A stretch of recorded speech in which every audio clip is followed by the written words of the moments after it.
Pria yang punya banyak uang segera menjadi buruk. Tidak terkecuali Trin, dia adalah CEO Hotel Bintang 5.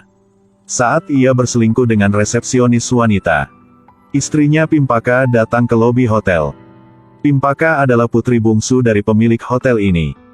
Dia langsung ke kantor Trin. Tapi dia nggak di sana. Jadi dia mengeluarkan HP-nya dan meneleponnya. Di sini, Trin tidak tahu. Waktu ini, Pimpaka menemukan HP Trin di atas meja. Dia segera berbalik, ia sangat marah. Pimpaka marah dan lari keluar ruangan. Dia membuka pintu Presidential Suite. Berhenti di depan sofa ruang tamu. Dia menoleh dan tiba-tiba tercengang. Dia menemukan Trin keluar dari kamar tidur. Ia masih menyesuaikan pakaian. Pimpaka segera bertanya siapa yang bersamanya. Setelah itu, ia ke arah ruangan. Trin buru-buru mengambil botol parfum dari wastafel cuci tangan dan menyembunyikannya. Dan berkata tidak ada orang di sini. Pimpaka masih dengan marah berlari ke kamar mandi untuk memeriksa. Ketika dia tidak menemukan siapapun, dia terus mencari. Dia terus memeriksa lemari pakaian. Dia terus bertanya Trin di mana wanita itu. Trin menjawab bahwa bukanlah kamu sudah memeriksa tidak ada siapa-siapa.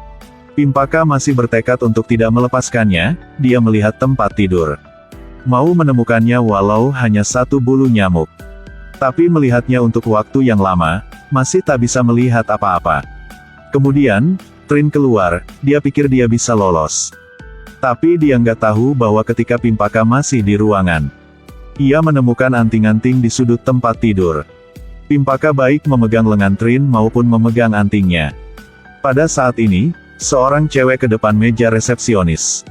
Dia adalah anak sulung pemilik hotel ini, Pimapsen. Pimapsen bertanya kepada staf bahwa resepsionis wanita lainnya pergi kemana. Dua resepsionis melihat ke belakang. Mereka tak tahu bagaimana menjawabnya. Tepat waktu ini, resepsionis Fern muncul. Dia berdiri di depan Pimapsen. Pimapsen bertanya dengannya tadi dia pergi kemana. Fern menjelaskan bahwa kartu kamar tamu VIP bermasalah.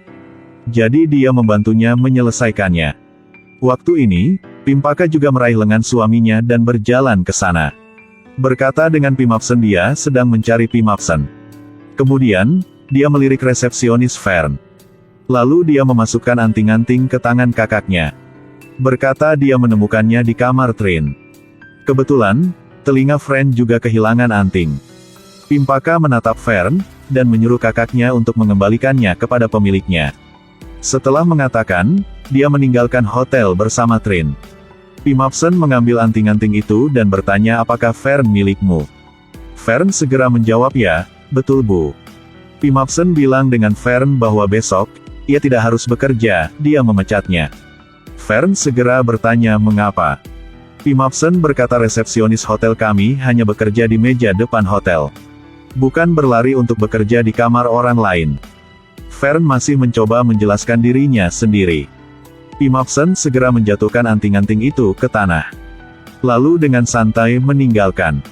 Tapi Fern masih mengejar Pimapsen dan memberitahu Pimapsen bahwa dia tidak melakukan kesalahan. Mengapa kamu memecatku? Sepertinya Fern tidak mau menyerah begitu saja. Gadis seksi ini melepas jaketnya tepat di aula besar Hotel Bintang 5. Pimpaka dan kakak perempuannya Pimapsen di sampingnya tercengang. Paricet menggulung jaketnya dengan rapi. Lalu mengangkat salah satu tangan Trin. Pimpaka melihat ini dan segera berlari ke sana dan mendorong Paricet. Lalu tarik suaminya ke samping. Dia marah bertanya apa yang keduanya lakukan. Trin menjelaskan bahwa dia baru saja mengalami kecelakaan. Lihatlah, tanganku yang terluka, ya. Pimpaka bertanya mengapa dia harus melepas jaketnya seperti itu.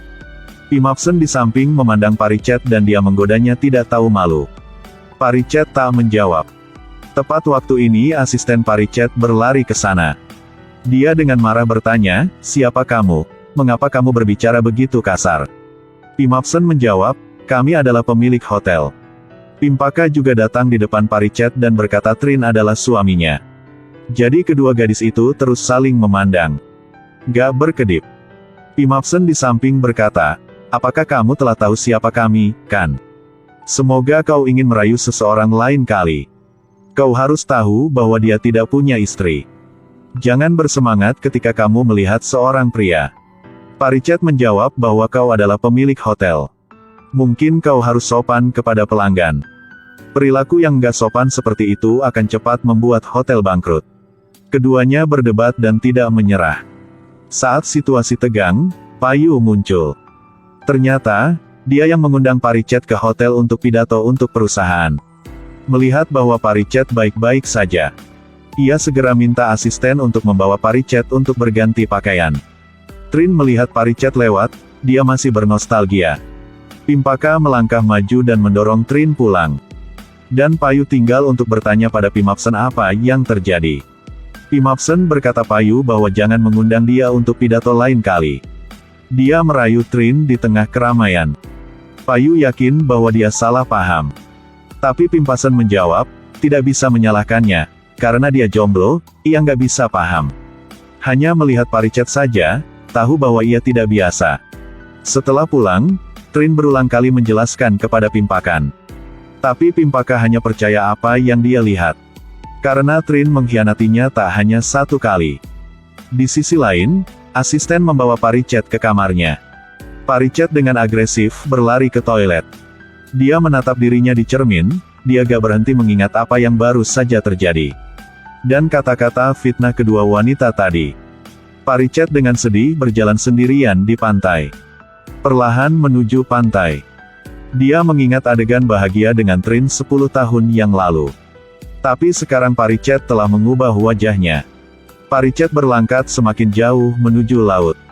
Pada saat ini, Payu melihat ini dan bergegas. Dia berteriak-teriak Parichet, Parichet. Tapi dia tidak bereaksi sama sekali dan terus berjalan. Payu berenang ke tempatnya, memegang lengan Parichet. Dia menggunakan begitu banyak kekuatan sehingga baju Parichet robek. Laki-laki semua pembohong. Fern dipecat karena dia. Tapi Trin hanya memberinya sedikit uang. Dia menyuruh Fern untuk mengambil uang itu lalu pergi darinya. Fern buru-buru berlari untuk memeluk Trin. Dia berkata dia tidak bisa meninggalkannya. Walaupun ia menjadi pacar gelapnya, tidak apa-apa. Trin menarik diri dari tangannya lagi. Berkata dia sengaja menjatuhkan anting-antingnya di tempat tidur membuat istriku menemukan. Kau ingin menghancurkan karir aku kan? Pimpaka melangkah maju, berdiri di hadapan Trin. Mencoba menjelaskan dengan sia-sia. Tapi Trin tak mau mendengar. Dia memegang uang dan berkata aku tidak akan membiarkanmu menghancurkan hidupku. Lalu, dia melempar uang di wajah Fern. Fern segera mata merah, air mata mengalir. Trin dengan dingin meninggalkan tetapi Van masih memeluknya dengan erat. Tapi tetap saja, Trin dengan dingin memisahkan lengan Fern. Tanpa melihat ke belakang, dia langsung pergi. Juga Fern menderita banget. Setelah itu, Fern tidak bisa membayar kamar hotel, dia dengan marah turun ke tempat parkir. Kebetulan, ia dilihat oleh Parichet. Fern baik menangis maupun berjalan, kasihan banget. Saat Fern membungkuk untuk mengambil kunci mobil, tiba-tiba muncul seorang pria berotot menghalangi jalan. Sekaligus, ada pria lain muncul di belakangnya. Fern secara naluriah melangkah mundur dan menemukannya terkepung. Ketika dia menoleh, dia dipukul. Pria lain memeluk Fern dengan erat. Parichet melihatnya dan dengan cepat keluar dari mobil. Dia buru-buru berlari ke Fern. Ketika dia akan tiba, Parichet tiba-tiba berhenti. Wajahnya sangat panik. Dalam benaknya, dia mengingat adegan dia bertemu dua preman ini. Pakis dipukuli sampai tidak ada apa-apa. Parichet tidak punya waktu untuk berpikir terlalu banyak, dia hanya berteriak, menyelamatkan. Sejenak, telah menarik perhatian kedua preman itu. Waktu ini, penjaga keamanan berlari ke sana. Dia berteriak minta tolong. Ketika preman melihat itu, dia hanya bisa melepaskan Fern. Parichet segera berlari untuk melihat kondisi Fern. Tapi Fern sudah sangat kesakitan sehingga dia tidak bisa berbicara. Setelah itu, Parichet membawa Fern ke rumah sakit darurat. Ketika pintu kamar rumah sakit terbuka, Parichet ingin masuk dan mengunjunginya. Tapi suster menghentikannya dan bertanya apa hubungan dia dengan pasien. Parichet menjawab bahwa dialah yang membawa Fern ke rumah sakit. Suster menyuruhnya menunggu di luar pintu. Kami harus bertanya apakah pasien ingin bertemu denganmu atau tak. Begitu saja, Pak Richard hanya bisa berdiri di luar pintu menunggu. Lalu suster bilang pasien tidak mau menjenguknya. Pak Richard merasa sangat aneh, jelas dia menyelamatkannya.